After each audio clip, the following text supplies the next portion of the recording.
Hello everyone, welcome back to Yu-Gi-Oh! Duelist of Roses. In the last video we took on Richard of York and we kicked his ass. And now we can face Seto, which is awesome. But first of all we're going to check our deck and I believe we can reincarnate something. Can we? Yeah, we can. It took a while to pop up, I was worried. First of all, we're going to check out Acts of Despair and see what it actually does.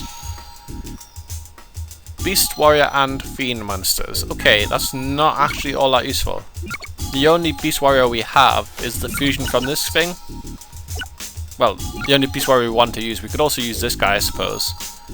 And he's actually quite powerful for a 4-star, but meh. No fusion potential, so we're not interested. Let's check this guy's effect very quickly. Okay, use this. Okay, we spent enough time doing all that crap. Let's find something to reincarnate and do it. It's sort by deck cost and go straight to the bottom, as always. We're definitely not getting rid of Grave Robber, but I'm happy to get rid of one of these Sujins. First of all, we have to put something into deck, so we have a full deck. That's always a rule. Yeah, let's just get rid of one of these Sujins and see what we can get out of it.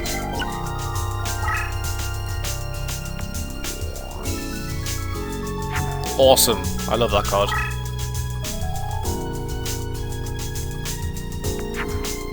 Very cool trap card. Aha! That's very similar to Sujin. I believe there's a trio of 3 elements. And yeah, this is one of them with Sujin. You can see they've got... I suppose they don't look too similar, but I'm pretty sure they are. I may be wrong and maybe thinking of a different water guy, but I'm pretty sure they match each other. They're almost identical with deck cost and summon cost, and I suppose attack and defense is a little bit off, but that's because of the different elements. Anyway, and same ability, same effect, yeah. So I'm pretty sure they're part of a trio. Anyway, this card's pretty cool because the special effect is... First of all, when you go to attack, it transforms everything into the sea terrain, and also when you flip it, it transforms everything into the sea terrain. And that's so huge because not only does it get 500 advantage, it takes away the opponent's potential advantage, and also potentially puts your opponent at a disadvantage if he has like a machine card. So yeah, it can be... Terrain is so huge in this game, and it's so awesome to have that. Sadly, we just... Actually, no. I was going to say, sadly, we got rid of one of Sujin's, which would obviously get an advantage off the sea also. But so does Thunder, and he has more attack than Sujin, so this was actually pretty fucking great. We're going to have to get rid of 3 cards now to have all 3 of these new cards in, because they're all awesome. So I'm very happy with that. What can we get rid of? Okay, straight away, we want to get rid of that little insect thing. Let's sort by low deck cost this time and get rid of crap things. Get rid of that moth. What else?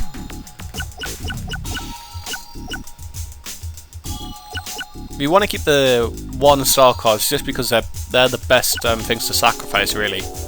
Definitely want to keep all... We may get rid of this, but for now I'm going to leave it in just to see if there's anything else I'd rather get rid of. Okay. I suppose we'll keep these just because we're going to be quite aqua based now. Suddenly, just off the 1 card, we're going to focus quite significantly more on aqua. That's just how good that card is. Although, we're probably not going to use these anyway, just because it's so weak we'll never actually place it, even though it does get advantage. Okay, what I want to do is get rid of both of these, because 4 stars is quite expensive, and we never ever really use their defensive ability. Since we're putting powerful cards in, we could probably get rid of one of these also. Still want to keep the Empress Judge because we have so many female buffing cards. It's good to have her. Still want to keep this guy because he's useful. He's basically a trap card with high defense also, which is amazing. Let's get rid of the dinosaur. You'll notice all cards have types, and that dinosaur is a water type, but that doesn't mean he gets any advantage off water, off the sea terrain, or anything like that. It's just for the stun rock, paper, scissors thing they've got going on. Okay, we've got those, and we also want this trap. What this trap does, it's the same as Mermaid, but it lowers their strength by even more, which is so important, so really useful. Now what? I believe... Oh no, we need one more card. I can't believe I forgot to put another card in. What should we use now then? Fuck it, we're gonna put Fake Trap in. I'm probably gonna cut that. Okay. Hey, we're done with the deck editing. Now, we're gonna take on Seto. That was a very long intro and I apologise for that. But we did some reincarnation, we got some awesome cards, and we have fairly a significantly different deck now that we have these cards in it. And it's gonna be good. Let's take on Seto.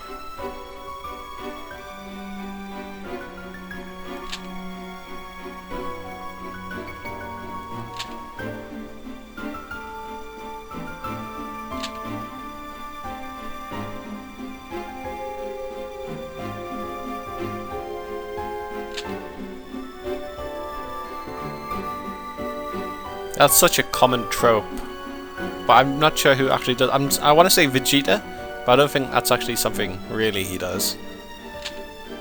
I suppose he lets others build up powers just so he can have a greater challenge. So yeah, I'm gonna say that's Vegeta. Stop being Vegeta, god damn it.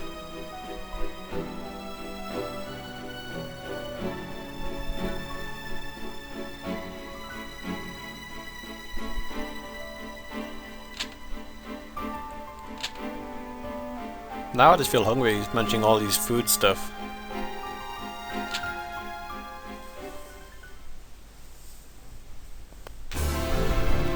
Oh, new music. Cool.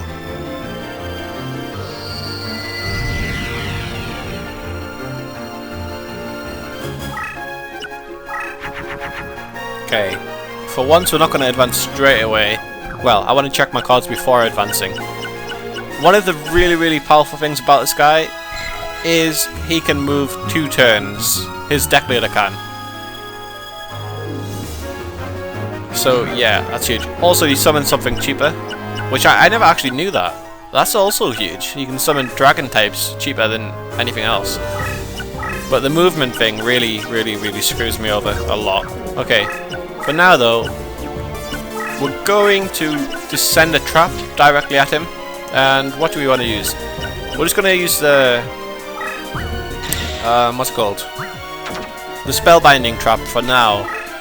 Because I don't think we're going to have a creature to take out anything he summons. So there's no point spellbinding something for 1 turn with a low attack when we can't finish it while it's still in the attack position.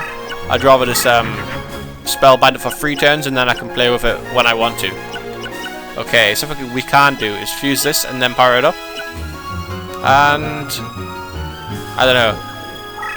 Because we have the other warrior, the stronger warrior in our hand, I don't really want to do that. Yeah, we're gonna summon this because it's quite a powerful card, especially when we put it on the meadow, which we shall be doing. But we're not gonna waste our power up card on it. We're gonna block this exit with the trap card and we're going to advance to the left since he seems to be going to the left himself.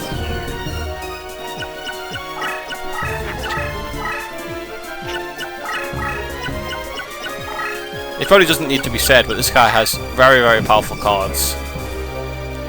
And it's quite interesting that he doesn't get as much advantage from the terrain as other people because he's a dragon guy and he's on meadow.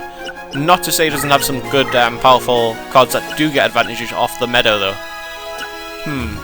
So, this is the good thing about having Fake Trap. I can just discard it, play these spell cards. I'm not using any Saw power. Yep, deck cost. I don't know the phrase for whatever it is. Now, I'm putting a thing there because next turn he could summon something there and attack me directly, so it's always good to have something there on this battle. Just in place there. Or on the other side, depending on what side he goes to. You'd have something there, of course.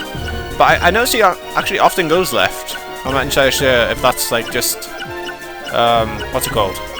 Confirmation bias, or that's actually something that he does. Whatever. Okay, we have quite a powerful card on the meadow. And we have a lot of traps to keep him from getting at us. I notice he's playing quite defensively, which is interesting. Awesome! We've summoned our really powerful warrior. That's really good. Okay, what we want to do is... what do we want to do? I think we just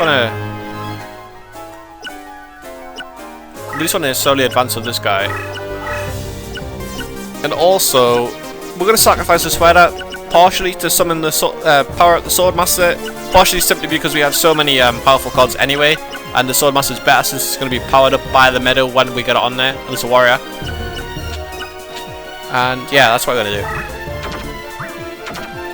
The cool thing about having multiple powerful cards in your hand at the same time is you can sacrifice them, and because of the way the deck cost works, you won't actually use a lot of deck cost to get rid of them. Not any more than usual anyway. Okay, power up card from him, that's not good. Since he has, like, for instance, he has Blue Eyes White Dragon cards with 3000 attack. Damn it. Okay, it's not the end of the world. Now, we may want to play more defensively, sacrifice a lot of cards and get an incredibly powerful Swordsmaster. Or we could play defensively, retreat with our warrior chick, and get more power-ups for her, so she's more powerful. We certainly want to retreat a little bit though, I'm pretty sure, unless we get another powerful trap or something of the such to immediately hurt this dragon, or at least stop it from advancing on us. And I noticed he put that Lord of D in defensive mode. I want to see what that guy does, because I'm assuming it's got a very positive effect towards his dragon cards. I can't remember.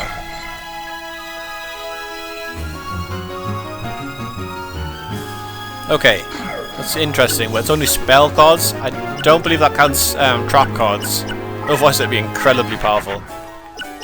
Okay, we have a trap. I'm really hoping that thing does only work with spell cards and not traps.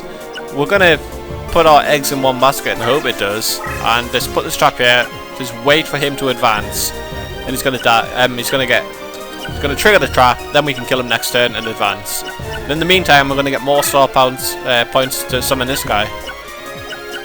I'm probably not going to take advantage of the Roaring Ocean Stink, simply because this is one of the few guys that doesn't take advantage of the terrain as much as others. So we have no real need to do that.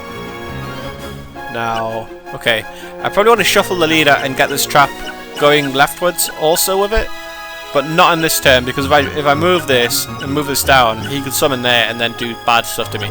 So for now, we're just going to stay here, have the trap ready, let him attack it, and then we can power through. Oh god, it does work with traps. That's really bad. Oh shit. What we need to do is kill that little dude. Fuck, that's actually huge. Okay. Damn it. That's not cool. Okay, we can move this here. I don't want him to kill my trap card because it's quite... yeah. Screw you. What do we want to do? Hoping this is a spell card. We don't actually care for the Mystical Elf on this. Again, because it's a largely meadow, and again, because we have more powerful cards now. We don't really want to summon... yeah, screw it. We don't want to summon Swordmaster just yet, because we haven't discarded enough cards. And once you flip him up, the effect's done. Now, I could move this guy now. And perhaps I should... nah, I won't bother.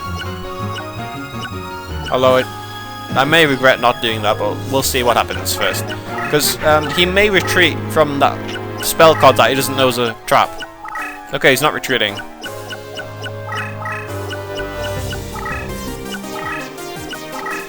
Yeah, that's an incredibly powerful combo. I mean, I suppose it's quite difficult to get out, so it's not overpowered or anything like that. But it's quite powerful. What can I do? I can't do anything with the leader, really. Just gonna try this. Simply because I want this card out of the way anyway, so it's worth trying. And hey, it worked, which is awesome. I love doing that. I recently discovered doing that, like, relative to how long I've been playing this game. And it's so useful just to take the risk and hope that they have a spell card or a trap card there rather than a monster. Okay. I do want to save the traps. I was gonna... Yeah. Hang on. Because I could play these in defensive mode and move the trap rightwards to save it. But I want to get up star power rather than that. So, in fact... what are we going to do? In fact, we're going to play this better trap here. Just by itself. Partly just to draw another card next time. And just have it on the field. Since you can only move one tile, there's no real reason to let him kill that trap. Okay, it's going to be quite desperate if we don't manage to kill this little dragon guy, though, next turn. Thank God. Oh, that's the thing, though. It only works when he's in face-up defensive position, so he's not going to retreat, because he's too scared that I'd be able to kill... the traps would affect his dinosaur... dragon first. Jesus, I can't talk. Okay, what I'm going to do is kill that thing quite soon, but I want to check our cards first. Okay, first things first. Let's kill this guy.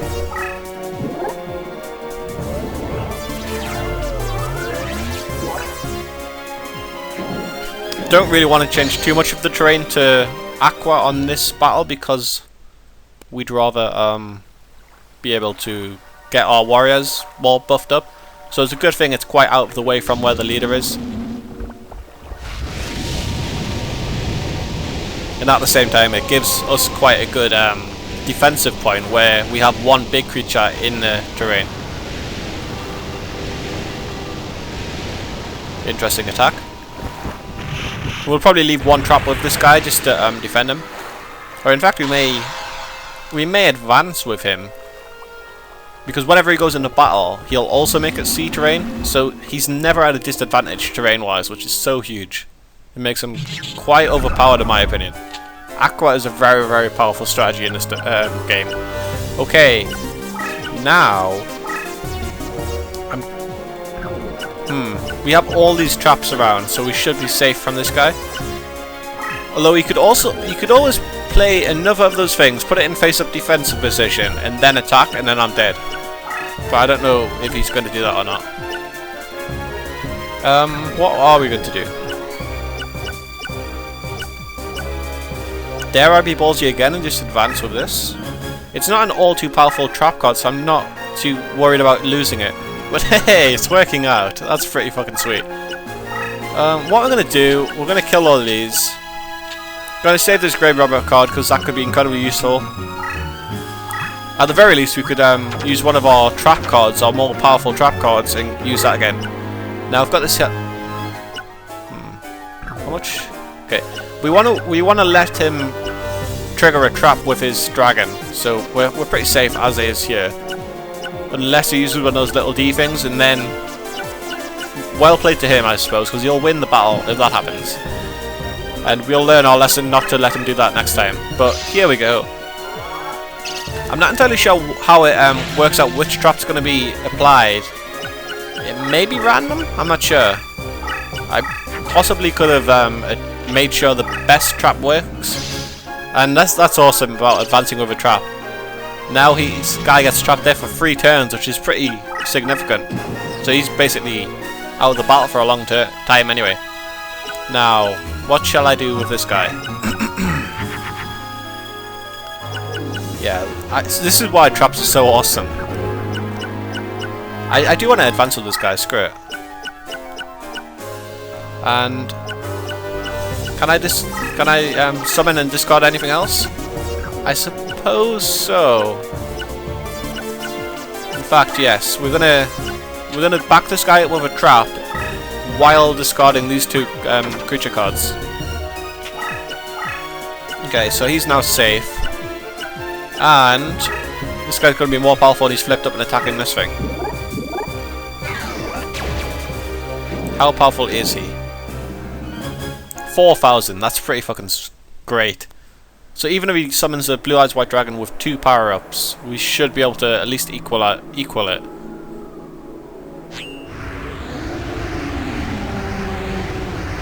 Yeah, this card's incredibly powerful.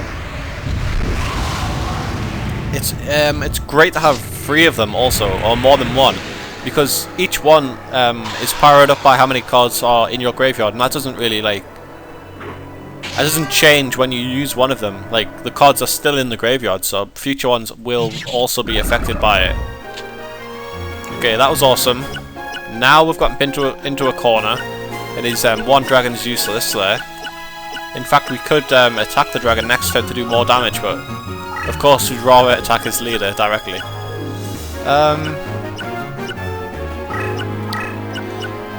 This trap's currently useless there. It won't help. But perhaps that's better because this trap does more, makes him lose more attack points anyway, so yeah, whatever. We're going to leave it there for now.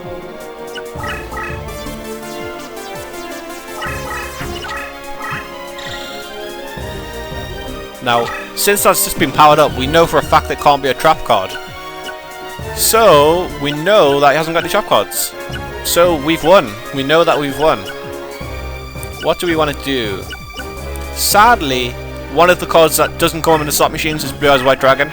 I would absolutely love to get some Blue Eyes White Dragons. I could kill this one this turn. In fact, I might just do that for the fun of it. Yeah, let's do that. And then I'll kill the leader. If I really wanted to, I could easily kill the one next to my leader in a turn or two. And I could kill his leader, so I'd have so many in the slots, but unfortunately we don't get to draw any of them. Let's just skip this, because we've seen it. But yeah, you can get Blue Eyes White Dragons, but I believe the only way is to use passwords, which is essentially cheating.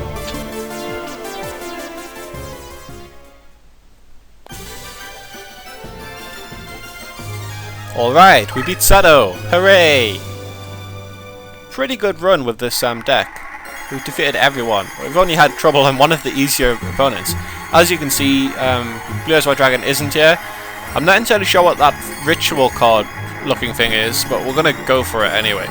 It's probably useless to us, but whatever. That isn't what I meant, but I don't know what that is either. Maybe that's useful? Let's go for the ritual card thing again. Yeah, we got it. And I know that little orb dragon thing powers up dragons and sea serpents, and that's actually quite useful because our roaring snake guy, I believe he's a sea serpent, or even if he's not, I believe he's affected by that because he's like a serpenty kind of thing. Oh well, we didn't get it. Oh, ultimate dragon. That sadly that isn't an actual huge creature card. I believe that's like a ritual card to summon, to fuse lots of dragons together to make a big, incredible, powerful card. Which is Seto's game plan often, but often he cannot do it because getting 3 Blue Eyes White Dragons on the field at the same time is quite difficult if you're harassing him. Twas, really? I expect more from you, Seto. Quite ominous without any music. Haha! Seto has a plan.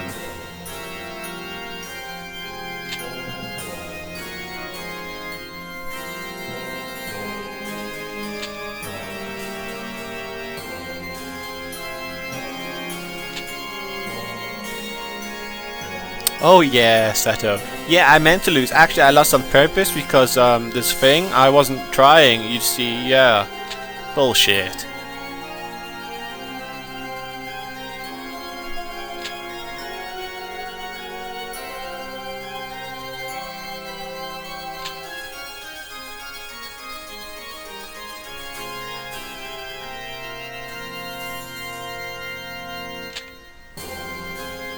Very well played though. I mean, he actually convinced us that he was just here to getting a nice duel. But actually, he did have deeper plans in the end. So what you like consider a cliche trope that's kind of crappy writing, he's actually more intelligent. He's doing something meaningful. By meaningful, I mean magic summoning, which, yeah, whatever.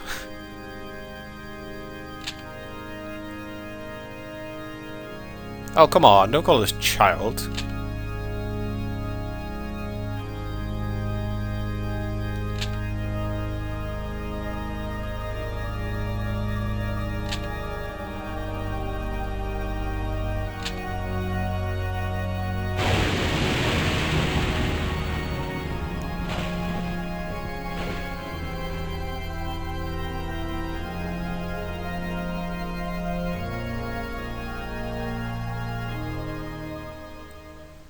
With a name like that, this guy must be Welsh. Mana Wild in Fablir. I wish I didn't attempt to pronounce that.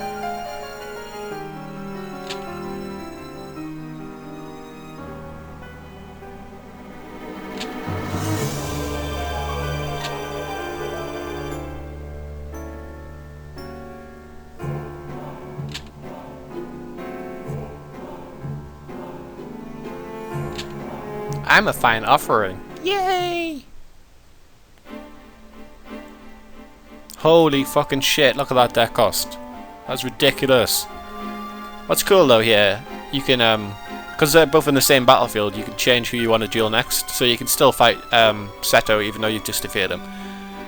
Okay! Next time, we're going to face this Welsh guy, who has an incredibly high deck cost, and oh god, I'm scared, hold me. See you next time.